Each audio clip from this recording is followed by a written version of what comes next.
deal. You want blood? Come get it! Aquaman and the Lost Kingdom.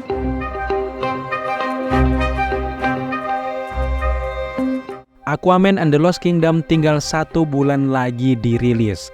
Film ini sekaligus sebagai film terakhir dari warisan DC Extended Universe, juga sebagai film DC terakhir tahun 2023 setelah The Flash dan juga Blue Beetle yang memang kurang memuaskan. Bahkan Jason Momoa mengatakan setelah berakhirnya Aquaman kedua, dia akan kembali dengan peran yang berbeda di DC versi James Gunn. Meskipun tidak disebutkan karakter apa itu, namun kita langsung tahu bahwa karakter itu adalah Lobo. Wajahnya sangat cocok dengan Lobo. James Wan selaku sutradara yang tidak diragukan lagi karyanya memang sangat tertatih-tatih selama 4 tahun pembuatan film kedua dari Aquaman ini, terutama setelah kasus Amber Heard yang menyita perhatian publik. Namun untuk gue pribadi biasanya tidak pernah menyangkutkan cerita di luar filmnya dalam menikmati suatu karya, tapi fokus kita adalah ke cerita di dalam filmnya. Aquaman and the Lost Kingdom berpotensi sebagai film superhero yang bisa memuaskan mata dan juga cerita. Setelah tahun 2023 ini tidak ada film superhero yang benar-benar nendang. Sebagai film terakhir dari DC Extended Universe, persembahan ini layak untuk kita apresiasi dengan datang ke bioskop di tanggal 22 Desember 2023 mendatang. Ada banyak sekali rahasia cerita filmnya yang bisa kita baca dari trailer terbaru Aquaman ini guys. Tanpa berlama-lama lagi, langsung saja inilah dia Aquaman and the Lost Kingdom trailer breakdown. Di awal trailer kita langsung diperlihatkan bagaimana keadaan dari Aqua Baby, atau kalau di versi filmnya adalah Arthur Curry Jr. Aqua Baby adalah hasil pernikahan Arthur dengan Mera. Meskipun mereka berhati-hati sekali bahkan tidak memunculkan Mera sama sekali di trailer kedua ini, kita tahu kalau Mera akan muncul di filmnya dan akan menjaga Aqua Baby. Namun yang menariknya adalah Aqua Baby sejak bayi ternyata sudah bisa berkomunikasi dengan ikan. Bahkan tidak main-main, ikan tawar loh yang diajak bicara. Kejadian ini mirip seperti Arthur Curry yang sedang berjalan-jalan di wisata akuarium di film pertamanya. Kini ikan-ikan itu juga semua menghadap ke Aqua Baby seolah menjaga dan juga menjadi teman bermain bagi Aqua Baby. Arthur kemudian menjelaskan bagaimana mereka bisa begitu istimewa dan suatu saat dia akan mengajak anaknya Aqua Baby berkeliling ke dasar lautan dan juga menjelajah daratan. Namun memang dialog ini terlalu menyiratkan bahwa akan terjadi sesuatu dengan Aqua Baby ke depannya. Seperti yang kita jelaskan di video-video sebelumnya bahwa nasib Aqua Baby kalau di dalam komiknya itu memang dibunuh oleh Black Manta. Sejak saat itu Aquaman marah besar dan juga murka dengan Black Manta. Nah, di dalam trailernya kita melihat bagaimana rumah ayah Arthur dihancurkan oleh pasukan dari Black Manta. Kemudian kita bisa melihat ayah Arthur yang tergeletak lemas setelah tak kuasa melawan para pasukan dari Black Manta. Nah, dari dialog ini kita mendengar kalau Aqua Baby diculik oleh Black Manta.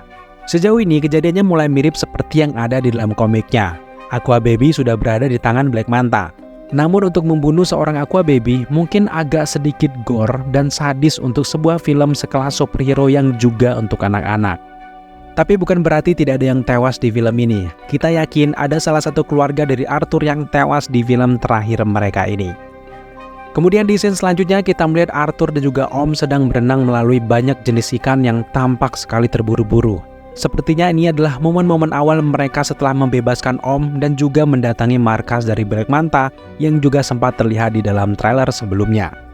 Selanjutnya kita melihat logo berganti dengan ciri khas jangkar di bawah laut yang mengingatkan kita dengan film pertamanya, di mana film Aquaman adalah film superhero bawah laut terbaik sejauh ini dengan berbagai sinematik yang memanjakan mata. Kalau di Marvel ada Namor dengan kerajaan bawah lautnya, namun memang belum bisa mengalahkan keindahan alam yang ditawarkan di film Aquaman. Mungkin ke depan Namor akan lebih baik jika diberikan film solonya untuk mengeksplor bagaimana keindahan bawah laut versi Marvel. Beralih ke scene selanjutnya, kita kembali melihat Black Manta dengan Black Trident-nya. Ada yang menarik dari trailer kedua ini guys. Black Manta mengatakan, aku harus membunuh Aquaman apapun caranya. Meskipun aku harus membuat kesepakatan dengan iblis sekalipun, aku siap, katanya. Dendam kesumat Black Manta ini disebabkan setelah ayahnya terbunuh dan kalah di film pertama. Kejadian itu benar-benar membuat ia memuncak di film keduanya. Permusuhan antara Aquaman dan juga Black Manta memang terjadi di dalam komiknya. Black Manta adalah musuh bebuyutan dari Aquaman. Jadi James Wan benar-benar menghormati apa yang ada di dalam komiknya. Di trailer ini akhirnya juga terungkap siapa pemilik Black Trident yang selalu dipegang oleh Black Manta sejak trailer pertamanya. Black Trident ini ternyata milik Mongo. Mongo adalah raja yang menguasai Black City di bawah laut. Karakter Mongo ini kalau di dalam komik memang sangat meremehkan penghuni permukaan yang menurutnya orang permukaan sama sekali tidak memiliki tempat di bawah laut. Mongo ini bahkan pernah membantai para ilmuwan yang sedang meneliti di bawah laut karena ia merasa bahwa orang yang tidak bisa bernapas di dalam air tidak punya hak menginjakan kaki di area kekuasaannya. Pernah juga di komik diceritakan kalau Mongo ini mengajak Atlantis dan juga Aquaman untuk bergabung membantai makhluk permukaan. Mulai sejak itulah Aquaman dipenjara serta Atlantis diserang habis-habisan oleh pasukan dari Mongo. Nah, dari cerita komik tadi, relate banget dengan beberapa adegan pertarungan King Mongo melawan King Atlan yang kita lihat di trailernya. Pertarungan sengit ini tampaknya memang terjadi di masa lalu, sebelum King Atlan rehat dan digantikan oleh Arthur Curry menguasai Atlantis. Di masa lalu, King Mongo ternyata berusaha mengajak King Atlan untuk membantai makhluk permukaan. Setelah menolak, makanya terjadilah pertarungan sengit antara Mongo dan juga King Atlan. Sekaligus juga pertarungan kekuatan antara Black Trident dan juga Trident of Neptune. Pada akhirnya Mongo kalah dan menghilang sejak pertarungan itu. Makanya kerajaan Mongo disebut sebagai The Lost Kingdom. Ternyata King Atlan di masanya membuat penjara di suatu dimensi yang terkunci oleh darahnya sendiri. Jika seseorang ingin membebaskan Mongo, maka ia harus menumpahkan darah keturunan dari King Atlan atau setidaknya bangsawan dari Atlantis. Nah, dari trailer ini sangat jelas bahwa Black Manta lah yang akan menyelamatkan Mongo dengan imbalan Black Manta akan mendapatkan kekuatan Mongo, termasuk dengan Black Trident-nya. Dalam upaya membebaskan Mongo inilah, Black Manta harus menculik keturunan dari King Atlan, yaitu Aqua Baby. Dari awal film, kita akan melihat bagaimana upaya dari Black Manta berusaha untuk mencari darah dari keturunan King Atlan yang membuat Black Manta harus berurusan dengan Arthur, Orm ibunya, serta Mera. Jadi sekarang semakin terlihat villain besarnya bukanlah Black Manta saja, tapi ada juga Mongo. Jadi sekarang semakin jelas bahwa villain besarnya bukanlah Black Manta. Black Manta hanya dijadikan sebagai alat oleh Mongo agar ia bisa selamat. Memang sempat mendapatkan kekuatan Mongo, namun kalau kita mengingat kejadian yang ada di film The Marvels saat Darben menggunakan kedua gelang Quantum Bands itu, di momen itu Darben kelebihan beban yang membuat ia hancur lebur. Nah, tampaknya ilustrasinya bisa saja disamakan seperti kejadian dari Darben itu, guys. Di pertengahan film kita akan melihat bagaimana Black Manta tidak mampu menerima kekuatan dari Mongo yang terlalu besar, yang kemudian membuat Black Manta meninggal dalam prosesnya. Selanjutnya menjelang akhir film, Black Trident ini akan kembali pada tuannya. Nah, disinilah proses bagaimana Mongo dan juga pasukan Black City-nya akan hidup kembali berkat kekuatan dari Black Trident tersebut. Pasukan Mongo akan mengulangi pertarungan mereka dengan generasi Raja Atlantis selanjutnya, tentu saja Arthur Curry. Menyambung teori kita tadi, kita tidak yakin kalau Aqua Baby akan tewas di film ini. Meskipun di masa depan Aqua Baby di DC pun nasibnya tidak jelas, tapi kita yakin saat ingin membuka penjara dari Mongo, Black Manta akan bertarung mati-matian dengan Aquaman. Lalu ketika Black Manta ingin mengorbankan Aqua Baby atau ingin membunuhnya, Arthur Curry akhirnya berkorban untuk menyerahkan darahnya saja yang menjadi pembuka penjara dari Mongo tersebut. Apakah nantinya Aquaman akan tewas dalam proses tersebut? Tampaknya memang tidak. Karena setelah itu Aquaman harus menghadapi Mongo bersama keluarga besarnya. Untuk Black Manta tampaknya dia akan tewas setelah menerima kekuatan besar dari Mongo demi keserakahannya untuk membunuh Arthur.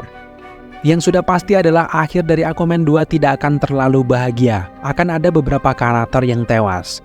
Apalagi ini adalah film terakhir mereka untuk sementara waktu, jadi menghilangkan beberapa karakter bukanlah sebuah masalah. Terakhir di suatu scene singkat kita kembali melihat Dr. Stephenson yang kembali setelah hadir di post-credit scene dari Aquaman yang pertama, di mana ia menyelamatkan Black Manta dan meneliti teknologi dari kostum Black Manta. Dr. Stephenson ini semakin membuktikan bahwa penelitiannya tentang barang-barang Atlantis selama ini benar adanya.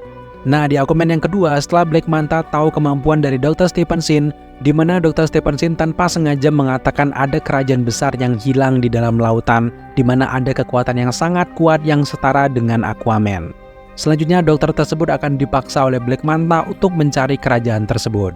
Memang sempat menolak, tapi akhirnya Dr. Stephenson terpaksa untuk membantu mencari lokasi Mongo dan juga Black Trident-nya itu. Disinilah kunci bagaimana Black Manta menemukan Mongo. Kunci tersebut terjadi karena Stephenson mempelajari beberapa sejarah dan tahu kejadian pertarungan antara King Atlan dan juga Mongo di masa lalu. Oh ya, dari tadi kita selalu menyebutkan nama Mongo terus. Ini adalah nama karakternya kalau di dalam komiknya ya guys. Apakah nanti di film diubah dengan julukan lain? Hal itu bukan menjadi masalah, karena memang sebenarnya nama aslinya adalah Mongo. Dan ya, sejauh ini kita sudah mengetahui sedikit cerita yang akan ditawarkan di film Aquaman and the Lost Kingdom. Tentu ke depan kita akan update terus informasi terbaru apapun tentang project-project DC yang lagi happening. Pastikan kalian nyalakan tombol notifikasi dan jangan lupa share ke teman-teman kalian.